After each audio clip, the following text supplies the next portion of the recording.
Olá, o meu nome é Philip Meyer e esta é uma história da filosofia narrada em filme, sendo este vídeo dedicado ao filósofo Xenófanes de Colophon. Pouco se sabe sobre a vida de Xenófanes. É sobretudo do biógrafo Diógenes Laércio que obtemos a maior parte de informações conjecturais. Filho de Déxios, ou de acordo com Apolodoro, Ortômenes, Xenófanes nasceu em Colophon, uma cidade portuária mais ao norte de Mileto, na Jônia. Quanto às datas que pontuam sua vida, elas são resultado de um quebra-cabeças conjectural. Se disse que, certa altura, Xenófanes foi expulso de Colophon e passou a viver como andarilho, tendo visitado diversas localidades como Eleia, onde provavelmente foi professor de Parmênides, e também cidades na Sicília, ao sul da Península Itálica. Foi contemporâneo de Hierão, tirano de Siracusa, e também dos filósofos Tales e Pitágoras, dos quais inclusive era crítico da filosofia. Segundo nos narra Diógenes, Xenófanes teria dito que já ensinava há 67 anos, tendo que acrescentar a estes ainda 25 até seu nascimento. Ou seja, teria vivido no mínimo longos 92 anos de idade. Somado a isso, a historiografia moderna considera a conquista persa de Colophon, em 545, como marco para a expulsão do filósofo da cidade natal e início da sua vida nômade. Desse modo, a conclusão é de que Xenófanes teria vivido entre 570 a 475 a.C. Bem, considerado por muitos um precursor da escola eleática de Parmênides e seus discípulos, Xenófanes, além de sábio, foi sobretudo um poeta rapsodo, tendo escrito unicamente em versos e cantado poemas seus e alheios com grande apreço por onde passava na Magna Grécia. A ele foram atribuídas epopeias, elegias, iambos, bem como também as primeiras sátiras ou paródias, em grego os siloi, de que se tem notícia. Além de criticarem os costumes sociais e as doutrinas filosóficas, seus poemas trataram de temas diversos, que vão desde a bebida e os jogos até a moral e a teologia. Também foi dito que ele teria escrito 2.000 versos acerca da fundação de Colophon e Eleia, além de um suposto poema de conteúdo fisiológico intitulado Sobre a Natureza, como era comum entre autores da época. Nas elegias de Xenófanes que nos chegaram, podemos vislumbrar alguns de seus esboços morais, que fazem apologia à prece divina, à excelência e à moderação à bebida, além de criticarem a grande tradição atlética cultuada no âmbito dos Jogos Olímpicos de sua época, onde prescreve que o valor social reputado à força e agilidade dos atletas deveria ser melhor direcionado à sabedoria, a qual ele mesmo, como filósofo, dispunha, em favor do bem coletivo, pois argumentava que se o valor da força recompensa com honras e vantagens públicas somente os atletas, a sabedoria beneficia a cidade como um todo, contribuindo para sua melhoria e felicidade geral.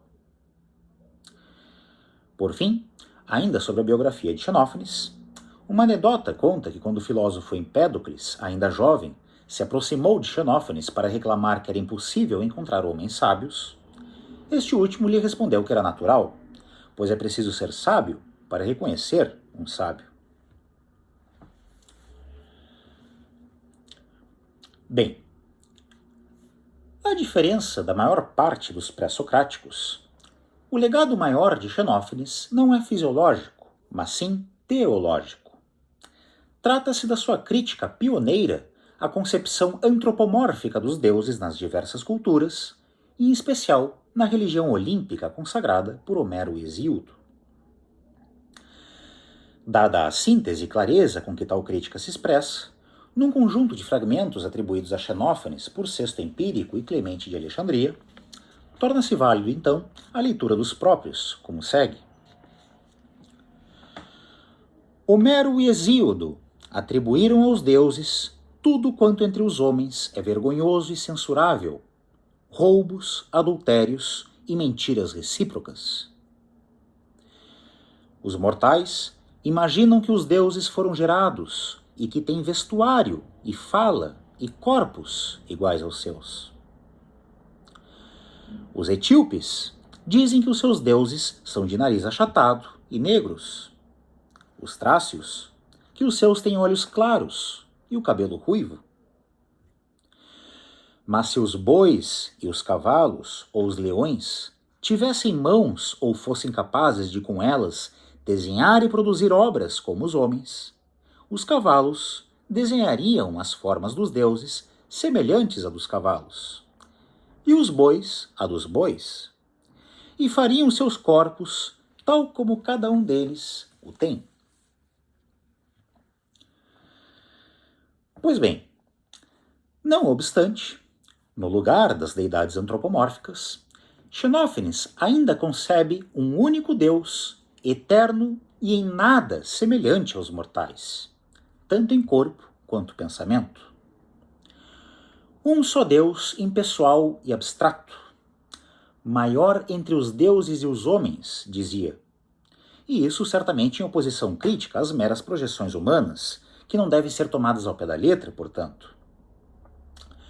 Desse modo, talvez o filósofo tenha sido o primeiro monoteísta do Ocidente.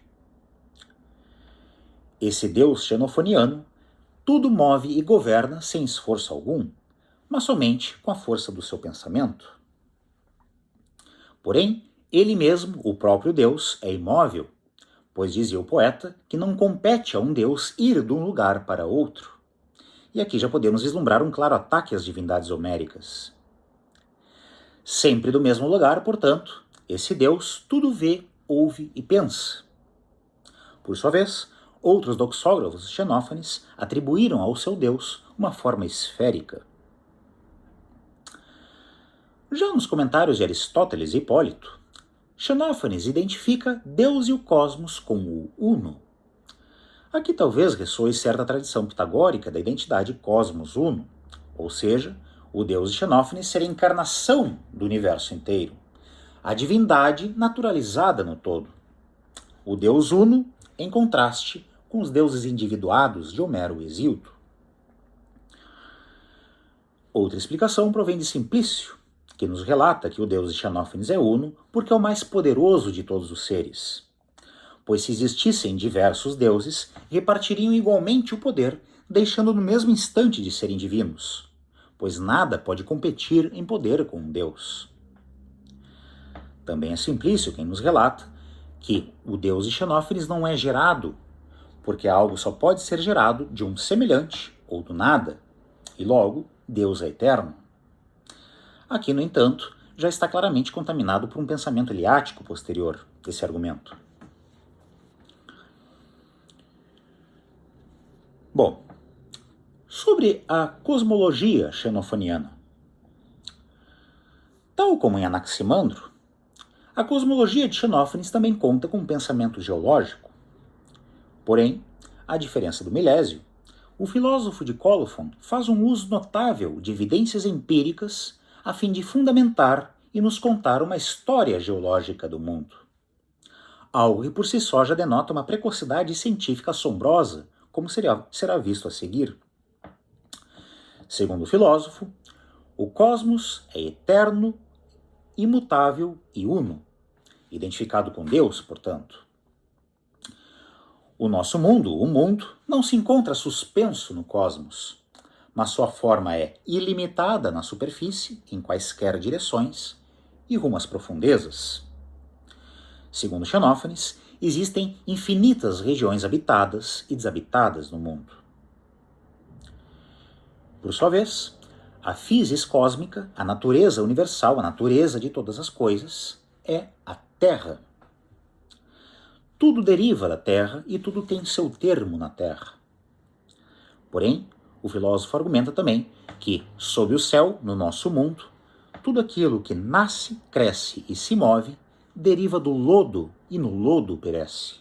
Isto é, na mistura da terra com água, no barro. Segundo o filósofo, num tempo remoto e um passado distante, toda a superfície terrestre foi uma vez coberta por puro lodo. Com o passar do tempo, então, esse lodo secou, deixando diversas impressões e fósseis remanescentes de outras eras. É o que nos provam inúmeros exemplos de conchas encontradas em terra firme e no interior das montanhas. Impressões de peixes e algas encontradas nas pedreiras de Siracusa. A marca de uma folha de louro encontrada nas profundezas de uma rocha em Paros. E, por fim, diversas marcas de criaturas marinhas encontradas em Malta. Segundo o filósofo, desde aqueles tempos remotos, a terra ainda seca gradativamente, separando-se da água e propiciando a vida. É o que podemos observar no exemplo do gotejamento que há no interior de certas grutas e cavernas. No entanto, atualmente, Xenófanes nos diz que na maior parte do mundo, tudo parece rumar para uma nova dissolução, pois a terra parece tornar-se cada vez mais úmida e barrenta novamente, sendo lentamente engolida pelo mar, como podemos observar nas praias, nas beiras das praias, e convertendo-se novamente em lodo. Segundo ele, até a finalização deste ciclo, a humanidade deverá morrer, e então haverá o renascimento de um novo mundo e de novos homens. Segundo o filósofo, é assim que infinitos mundos nascem e morrem por ciclos sucessivamente. Bom, sobre o mar. O mar, segundo Xenófanes, é salgado porque nele convergem os mais diversos sedimentos da Terra. Lembre que o mar lentamente vai engolindo a Terra e tudo vai se convertendo num lodo só. O mar também é a origem dos rios e das nuvens. Por conseguinte, das nuvens são originadas as chuvas, os ventos, os astros e o arco-íris. A propósito, seguindo a orientação naturalista de seus colegas jônicos, Xenófanes destaca que a deusa mensageira Íris, na verdade, é uma nuvem púrpura, vermelha e amarela, exalada do mar, e que pode ser contemplada num arco. Já o fogo de Santelmo, um fenômeno observado no alto dos mastros dos navios e no qual os gregos reconheciam os Dioscoroi, os filhos de Zeus, na verdade, é uma pequena nuvem exalada do mar, cujo movimento ao vento lhe torna incandescente. Sobre os astros.